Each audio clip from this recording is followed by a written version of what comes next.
ನಮಸ್ತೆ ಸ್ನೇಹಿತರೆ, ಕನ್ನಡ ಚಾನಲ್ಗೆ ಸುಸ್ವಾಗತ. ಈ ವಿಡಿಯೋನ ಮಾಡುವ ಮೇನ್ ಉದ್ದೇಶ ಏನು ಅಂತ ಹೇಳಿದ್ರೆ ಒಂದೇ ಒಂದು ಉದ್ದೇಶ.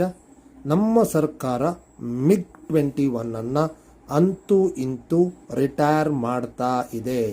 ಇದಕ್ಕಿಂತ ಶುಭ ಸುದ್ದಿ ಬೇರೆ ಇಲ್ಲ. ಯಾಕೆ? 60 ವರ್ಷದಿಂದ ಇದು ನಮ್ಮ ಸೇನೆಯಲ್ಲಿ ಸೇವೆಯನ್ನ ಕೊಡ್ತಾ ಬರ್ತಾ ಇದೆ. ಅಷ್ಟು ಮಾತ್ರ ಅಲ್ಲ, ಅನೇಕ ಸೈನಿಕರು ಇದರಿಂದ ತಮ್ಮ ಪ್ರಾಣವನ್ನು ಕಳ್ಕೊಂಡಿದ್ದಾರೆ.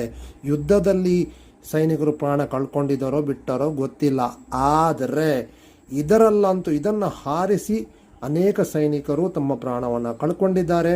ಆದ್ದರಿಂದಾಗಿ ನಮ್ಮ ಏರ್ಫೋರ್ಸ್ ನಮ್ಮ ಸರ್ಕಾರವನ್ನು ಪರಿಪರಿಯಾಗಿ ಕೇಳ್ಕೊಳ್ತಾ ಇತ್ತು, ಇದನ್ನೊಮ್ಮೆ ರಿಟೈರ್ ಮಾಡಿ ಅಂತೇಳಿ. ಆದ್ದರಿಂದ ಸರ್ಕಾರ ಈ ವಿಮಾನವನ್ನು ಇದೇ ವರ್ಷದ ಅಂತ್ಯದೊಳಗಡೆ ರಿಟೈರ್ ಮಾಡ್ತಾ ಇದೆ. ಇದಕ್ಕಿಂತ ಶುಭ ಸುದ್ದಿ ಬೇರೆ ಏನು ಬೇಕು ಅಲ್ವಾ? ಆದ್ದರಿಂದ ಈ ವಿಷಯವನ್ನು ನಿಮಗೆ ತಿಳಿಸೋದಕ್ಕೋಸ್ಕರ ನಾನು ಈ ವಿಡಿಯೋ ಮಾಡ್ತಾ ಇರೋದು. ನಿಮಗೆ ಇಷ್ಟವಾದಲ್ಲಿ ಒಂದು ಲೈಕ್ ಮಾಡಿ, ಚಾನಲನ್ನು ಸಬ್ಸ್ಕ್ರೈಬ್ ಮಾಡಿ, ಮತ್ತು ನಿಮಗೆ ಇದರ ನಂತರ ಯಾವ ವಿಡಿಯೋ ಬೇಕು ದಯವಿಟ್ಟು ತಿಳಿಸಿ. ಆ ವಿಡಿಯೋವನ್ನು ನಾನು ಮಾಡ್ತೇನೆ. Thank you.